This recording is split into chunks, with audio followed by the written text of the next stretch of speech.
इसके पहले आप लोग लेसन पढ़ा था सेकंड वाला, उस लेसन का नाम था द साउंड ऑफ म्यूजिक।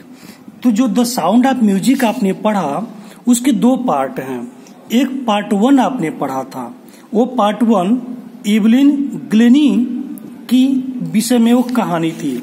अब आप जब इस सेकेंड पार्ट पढ़ने जाएंगे, अगला पार्ट देखेंगे उसी लेसन का, अब यहाँ पे है पार्ट 2 और यहाँ पे जो आप पढ़ेंगे वो है the shehnai of Bismillah Khan. Bismillah Khan की शहनाई, एक शहनाई वादक थे जिसका नाम है बिस्मिल्लाह खान। आज उनके बारे में पढ़ेंगे और वे भारत रत्न का पुरस्कार भी प्राप्त किए थे। आइए देखते हैं इसके बारे में। Second part the shehnai of Bismillah Khan.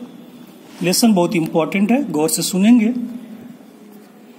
Emperor Aurangzeb, सम्राट Aurangzeb band the playing of musical instrument, band प्रतिबंधित कर दिया, द प्लेइंग बजाना ऑफ अ म्यूजिकल इंस्ट्रूमेंट, संगीत के वाद्य यंत्रों को, कार्ड पुंगी, जो पुंगी पुकारा जाता है, इन द रॉयल रेजिडेंस, अपने शाही महल में।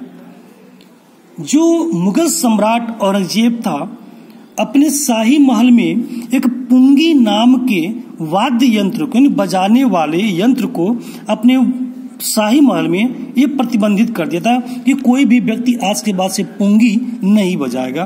पुंगी बच्चे एक प्रकार का बजाने वाला यंत्र है।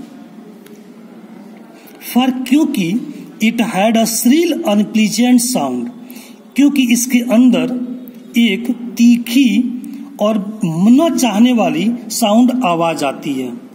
पुंगी बीकेम, पुंगी हो गई थी, द जेनेरिक नेम, एक सामान्य नाम, फॉर रीडेड नॉइज मेकर्स, सरकंडे की बनी हुई शोर करने वाली के लिए। यानी जब देखो कोई पुंगी बजाता था तो वो बदनाम हो चुका था पुंगी कि पुंगी सरकंडे की बनी है, इससे तो खाली शोर होता है, ध्वनि अच्छी नहीं आती है। फ्यू हैड थॉट, कुछ लोगों ने सोचा था दैट कि इट वुड वन डे, यह एक दिन, बी रिवाइव्ड, पुनर्जीवित हो जाएगी। अब बार्बर, एक नाई, ऑफ अ फैमिली, एक परिवार का, अ प्रोफेशनल म्यूजिशियन, एक संगीत के प्रोफेशनल व्यापारिक संगीतज्ञ, हु हैड एक्सेस, जो पहुंचा दिया था, टू द रॉयल पैलेस, एक शाही महल तक, डिसाइडेड, निश्चय किया, टू इम्प्रूव, विकसित करने के लिए, द टोनल क्वालिटी, ध्वन की गुण को, ऑफ द पुंगी, पुंगी के।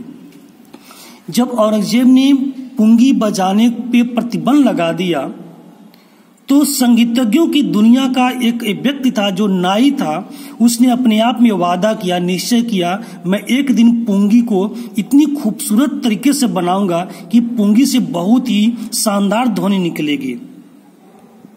ही चूज, वह चुना, अ पाइप, एक pipe, with natural hello stump, एक प्राकृतिक खोखला वाला तना, दैट वाज लॉन्गर, जो लंबा था, एंड ब्रॉडर, चौड़ा था, देन द पुंगी, पुंगी का अपेक्षाकृत, एंड मेड, और बनाया, 7 होल्स, 7 छिद्र।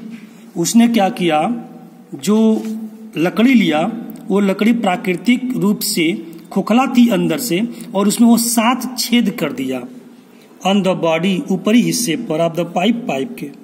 When he played on it, जब वो उस पर बजाता था, क्लोजिंग, बंद करते हुए, एंड ओपनिंग, खोलते हुए, सम ऑफ दीज होल्स, कुछ इसके छिद्रों को, सॉफ्ट एंड मेलोडियस साउंड, मधुर और शानदार आवाज, वर प्रोड्यूस, तब वहां से निकलते थे। ही प्लेड, वह बजाता था, द इंस्ट्रूमेंट, यंत्रों को, बिफोर रॉयल्टी, राजा के सामने, and every one was impressed, और हर व्यक्ति उससे प्रभावित हो गया, यानी आवाज उसकी अच्छी लगी। द इंस्ट्रूमेंट, जो यंत्र था, सो डिफरेंट, भिन्न था, फ्रॉम द पुंगी, पुंगी से, जो नया यंत्र बना जिसमें 7 चित्र किए गए वह पुंगी से बिल्कुल अलग था। Had to be given a new name, और उसका नया नाम दिया गया, एज द स्टोरी गोज, जैसे कहानी आगे बढ़ती है। Since it was first played in साज chambers.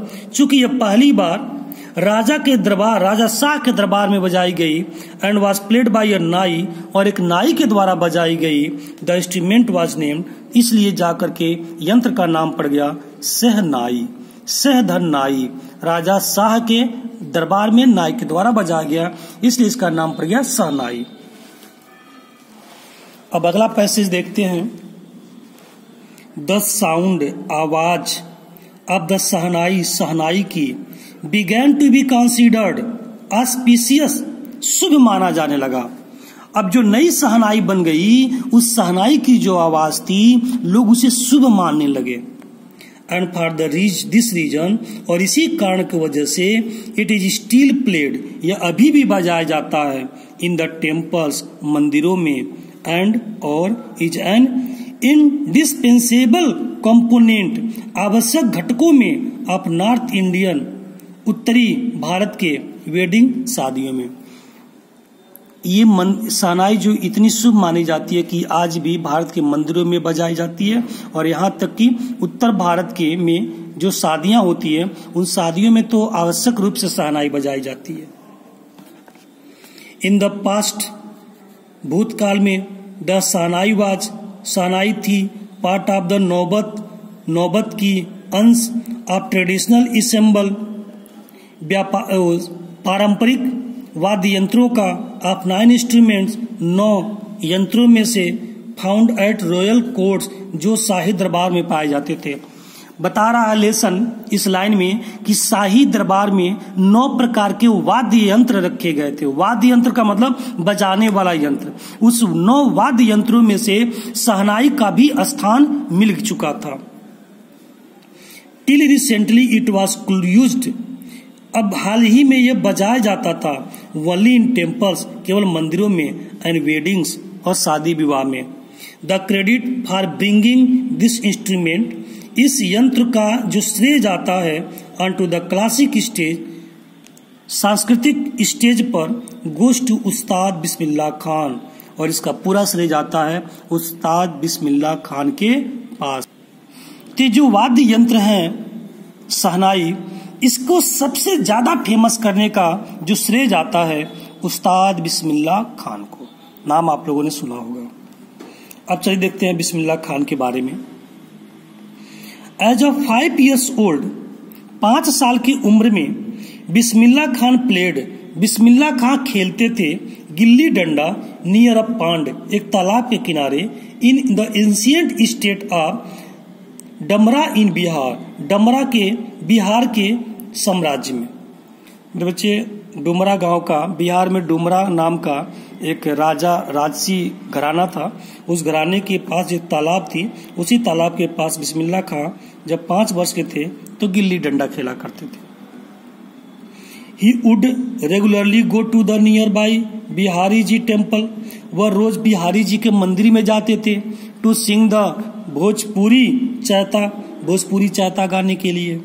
At the end of, जिसके अंत पर, ही वुड अर्न, वह कमा लेते थे, और बिग लड्डू, एक बड़े बड़े लड्डू, वेविंग 1.25 kg, 1.25 किलो लड्डू। और जब बिहारी भोजपुरी चैता गाते थे ना, तो इनको इनाम के रूप में इन्हें 1.25 किलो लड्डू इनाम मिलता था।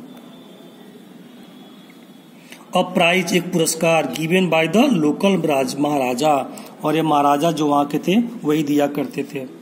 दिस हैपेंड, यह हुआ 80 years ago, 80 साल पहले। एंड द लिटिल बॉय, और छोटा बालक, हैज ट्रेवल्ड, यात्रा किया, फॉर टू अर्न, इसको कमाने के लिए, द हाईएस्ट सिविलियन अवार्ड, सबसे उच्च नागरिक पुरस्कार इन इंडिया, भारत में, द भारत रत्न, भारत रत्न। ये लाइन यहाँ पे ये बता रहा है, जो लड़का बचपन में 1.25 किलो का लड्डू जीत जाता था इनाम के रूप में, वही लड़का इतनी दूर तक यात्रा किया कि भारत का सबसे बड़ा पुरस्कार भारत रत्न भी उसने जीत लिया। born on 21 मार्च 1916, उसका जन्म, बिस्मिल्लाह खां का जन्म 21 मार्च 1916 को हुआ था।